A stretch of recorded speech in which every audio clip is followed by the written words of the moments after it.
Pemirsa, kita lanjutkan diskusi kita yang dari awal kayaknya langsung panas. Johan sekarang. Ada tanggapan atas yang diucapkan barusan? Ya, silakan saya ditanya dulu. Saya tidak perlu menanggapi, tapi apa pertanyaan yang disampaikan pada saya? Bahwa tadi Anda sudah dengar sendiri bahwa itu banyak yang saya seolah-olah memang menjurus dalam PKS. Sementara rekening-rekening tersangka lain nggak pernah diungkap, difestivalisasi istilahnya. Kalau ini kayak sengaja dipanggil artis-artis segala macam ke KPK. Seolah-olah KPK itu mau dipojokkan. Kalau garis besar dari Fakri tadi saya tangkap. Sebelumnya saya ingin meluruskan sedikit ya. Statement-statement yang barusan disampaikan. Jangan sampai publik yang melihat acara ini menjadi tersesatkan gitu ya. Ada yang menyatakan tadi Bung Fahri bahwa KPK tidak mengenakan TPPU pada Nasaruddin. Nah ini kan apa bisa disebut juga kebohongan publik. KPK menetapkan Nasaruddin sebagai tersangka kasus TPPU saham Garuda. Apakah aset Nasaruddin disita? Ada beritanya. Sama. Apakah KPK menetapkan TPPU pada yang lain? Ada. WAUD TPPU. Sama. Apakah ada rekening yang diblokir? Ada. Apa ada aset yang disita? Ada. Kita sampaikan juga. Joko Susilo juga sama.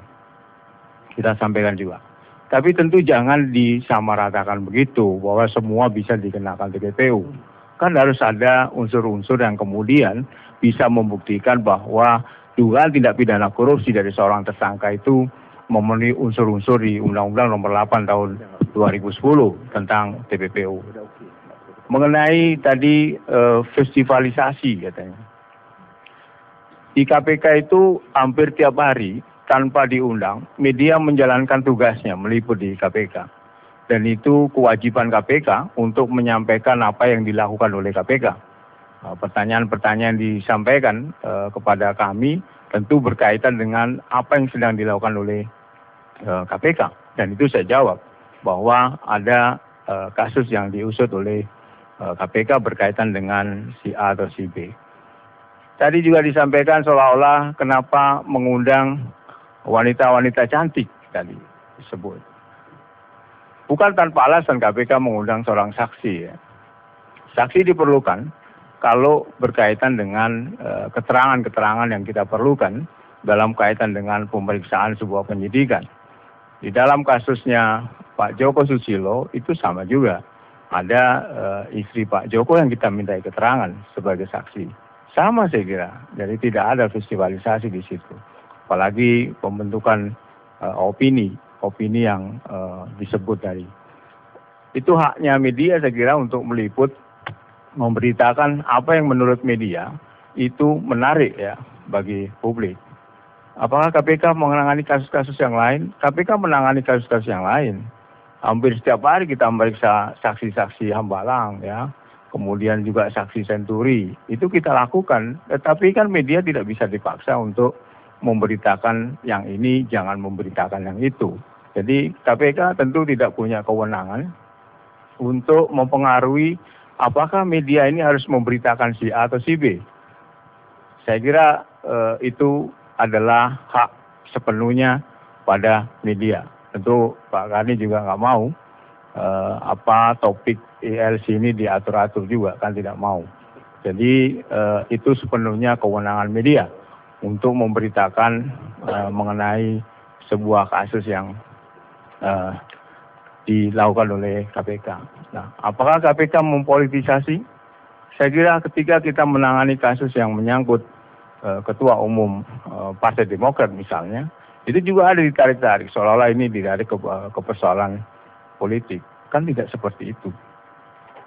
Jadi tidak benar bahwa seolah-olah kasus ini dipolitisasi karena. Tapi kenapa KPK tidak membuka semua rekening Patona? Itu pertanyaannya tadi. Kenapa hanya yang ke PKS, ke perempuan. Pak Kardi, ada tempatnya di situ ya. Kita dituduh KPK tidak punya bukti terhadap LHI. Kemudian dari tuduhan TPK diubah menjadi TPPU. Terasa geli saya. Apakah yang statement ini tidak paham? LHI disangkakan tidak hanya TPK, tapi TPPU juga. Bukan berarti TPK-nya juga disangkakan. Di mana tempatnya membuka itu semua? Di pengadilan tempatnya kita membuka. Semua aliran dana nanti kita sampaikan. Bagaimana tadi disampaikan LHI tidak terlibat katanya. Ada tidak sampai kok. Uangnya nggak sampai ke LHI. Nanti di pengadilan tempatnya itu. Dan pihak LHI silakan beradu argumentasi, men-challenge apa yang dituduhkan oleh KPK, apa yang dituduhkan oleh jaksa KPK kepada terdakwa. Di sana pengacara LHI juga bisa menyampaikan itu semua. Kita punya bukti firm, ya. Tapi jangan diminta kita membuka sekarang, ya. Pemanggilan saksi-saksi itu kan dalam rangka juga mengklarifikasi apa yang diperoleh oleh KPK dalam kaitan dengan soal rekening tadi ya. Ada beberapa aliran dana yang kita peroleh dari PPATK. Itu fungsi KPK. Tempatnya di mana? Mari kita bersabar, jangan kita dituduh-tuduh juga mereka menuduh-nuduh KPK ya. Bahkan sungguh ironis saya kira kalau negara yang kita menjunjung tinggi hukum ini menjadi terpolitisasi gitu ya, tuduhan melakukan politisasi. Nanti di pengadilan saya kira tempat untuk membongkar semua. Sekarang pertanyaan saya yang ada di KPK. Tadi pernyataan dia yang dijawab. Sekarang pertanyaan saya. Tuduhan pertama kepada Pak Tona dan kemudian merembet ke LHI adalah tuduhan penyuapan.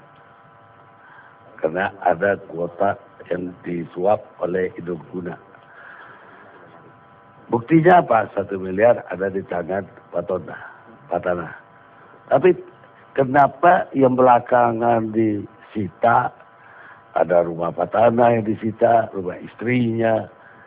Ini pokok perkaranya apalagi? Pokok perkaranya tadi penyuapan 1 miliar. Sampai-sampai yang ke artis-artis itu juga dikejar. Itu kan dikasih sebelumnya 1 miliar ini. Apalagi yang Pak Lutfi Hasan tadi yang mobilnya segala macam.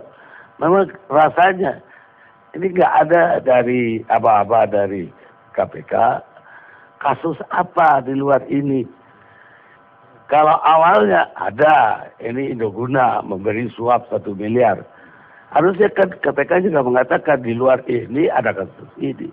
Kalau tidak seolah-olah menyita yang tidak ada hubungan dengan perkara. Ya, jadi LHI dan AF itu pertama dituduh melakukan tindak pidana korupsi, ya. Korupsi penyuapan lah. Tindak pidana korupsi ya. Jadi dari situ kemudian berkembang bahwa ada data, ada informasi, kemudian fakta-fakta yang ditemukan oleh penyidik KPK yang kemudian disimpulkan ada dugaan terjadinya TPPU. Di Undang-Undang Nomor 8 Tahun 2010, penegak hukum boleh menyangka, menduga ya bahwa seseorang yang tidak sesuai dengan profilingnya itu diduga melakukan tindak pidana pencucian uang. Nah, di mana tempatnya nanti membuktikan itu tadi tunggu dulu, jangan sekarang dipertanyakan. Nanti di pengadilan kita akan sampaikan bukti-bukti yang bisa menguatkan bahwa ada dugaan terjadinya tindak pidana pencucian uang. Tindak pidana asalnya dugaannya adalah tindak pidana korupsi. Jadi dalam nanti Bu Yanti mungkin bisa lebih detail menjelaskannya mengenai prinsip-prinsip TPPU ya. Jadi prinsip TPPU jelas bahwa harus ada kasus pokok dulu. Apakah itu korupsi, narkoba atau macam-macam. Dari kasus pokok ini uangnya mengalir kemana mana. Nah, sekarang yang kita dengar kasus pokok itu kan dari Indoguna, kuota impor sapi, dan si petani sendiri orang swasta yang tidak mungkin pula kita suap kecuali dia dituduh memperantarai penyuapan. Dia bukan pejabat negara. Ini yang membingungkan publik sebenarnya. Saya kira publik gak perlu dibingungkan. Kalau penjelasan Pak Karni begitu menjadi bingung ya. Apa predikat crime-nya? Predikat crime-nya dia dugaan tipikor tadi, TPK tadi, yang kita duga dilakukan oleh AF dan LHI. Nah, dugaan TPK yang dilakukan oleh LHI dan AF, kemudian dari situlah kita telusuri. Kemudian muncul ada data dan fakta, bukti-bukti yang nanti kita sampaikan di pengadilan, ada dugaan terjadinya TPPU. Karena itu kita sangkakan juga pasal-pasal di Undang-Undang TPPU. Ini bukan hal pertama kali kita lakukan. Kita lakukan juga pada WAUD misalnya. Itu juga ada TPPU. Kemudian juga yang terakhir yang sekarang dalam proses persidangan adalah DS, Pak Joko Susilo. Nanti hakim yang bisa membuktikan apakah dugaan KPK, dakwaan KPK itu terbukti bersalah ataukah tidak. Saya kira kita tidak bisa memberi kesimpulan. Kami nggak minta bahwa terbukti.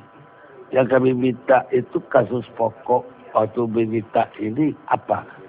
Loh, kasus pokok juga waktu menyita hartanya Joko Susilo apa di luar yang simulator. Sebelum simulator ada, kan harus ada kasus pokok. Itu yang ingin saya dapatkan.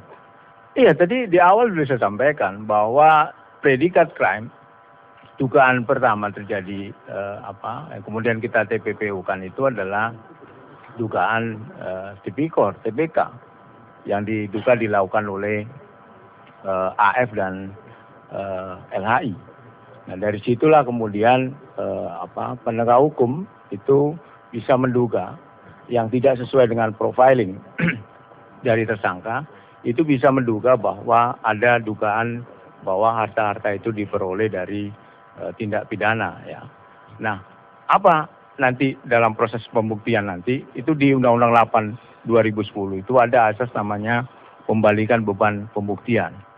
Terdakwalah nanti yang akan bisa membuktikan bahwa harta-harta itu bukan diperoleh dari tindak pidana korupsi. Itu sifat TPPU ya. Jadi apa predikat crime-nya? Predikat crime awalnya ya dugaan terjadi tindak pidana korupsi. Ya, makanya saya sampaikan nanti di pengadilan itu yang membuktikan apakah benar sangkaan yang dilakukan oleh KPK. WAUD terbukti ya. Nggak, saya nggak nanyain bahwa apa benar sangkaan itu terbukti. Yang saya tanyakan sangkaan itu apa di luar yang tadi kasus apa. Mungkin di luar simulator ada lagi pemilihan motor misalnya. Atau di luar daging ada lagi benih, ada lagi pupuk. Itu yang saya ingin dapatkan dari ya ini yang beda pemahaman kayaknya Bang Kari dengan yang saya jelaskan. WAUD itu pertama disangkakan melanggar dugaan penerimaan dalam kaitan dengan pembahasan DPID. Kenapa kok kemudian ada yang disita yang tidak ada kaitan sama itu? Kemudian kita sangkakan dengan pasal TPPU. Nanti di sana dibuktikan bahwa si terdakwa akan membuktikan bahwa harta yang dia peroleh itu tidak berasal dari tindak pidana, dalam hal ini tindak pidana korupsi. Itu ada pembalikan beban pembuktian, itu tugasnya terdakwa nanti di dalam proses pengadilan. Itu jelas predikat crime-nya. Iya, kalau pemahaman saya begini, bahwa ada sebuah pokok perkara dan kemudian uangnya dianggap mengalir ke beliau ini pada periode tersebut. Dan dia harus membuktikan hartanya dalam periode itu bahwa itu dari hasil yang halal, bukan dalam yang kasus, dari dia kecil. Dalam kasus Pak Hasim ya, yang sudah diputus inkrah oleh pengadilan, Pak Hasim dituntut oleh kejaksaan pada tahun 2010 ya, kasus pidana 2010. Tapi yang disita oleh pengadilan, yang disita oleh pihak kejaksaan, itu sampai harta yang diperoleh dia sejak tahun 2005. Itu sudah jelas ada dalam proses pengadilan dan ada putusan ingkrah. Harusnya sama dong pertanyaan yang Anda sampaikan. Ya, saya takutnya ya kita itu. Boleh nggak saya ikut? Karena saya ikut membuat juga undang-undang ini. Apa coba? Karena saya memahami betul waktu logika-logika membuat undang-undang ini. Memang undang-undang kita nomor 8 2010 ini penyempurnaan daripada undang-undang sebelumnya. Nah, untuk jangan dibalik. Jadi jangan ditemukan dulu tindak pidana pencucian uangnya, TPPU-nya, baru dicari pokoknya. Itu tidak benar itu. Itu bahasa kita pada itu tuh jangan mengusik secara sunsang. Di undang-undang ini harus cukup jelas Bang Karni bahwa harus ditemukan pidana pokoknya atau predikat crime-nya. Jelas kita sebutkan. Nah, kalau kita kembali pada kasus LAI ini, bahwa dia harus jelaskan KPK predikat crime itu apa saja. Oke, korupsi. Korupsi yang mana? Korupsi begitu luas.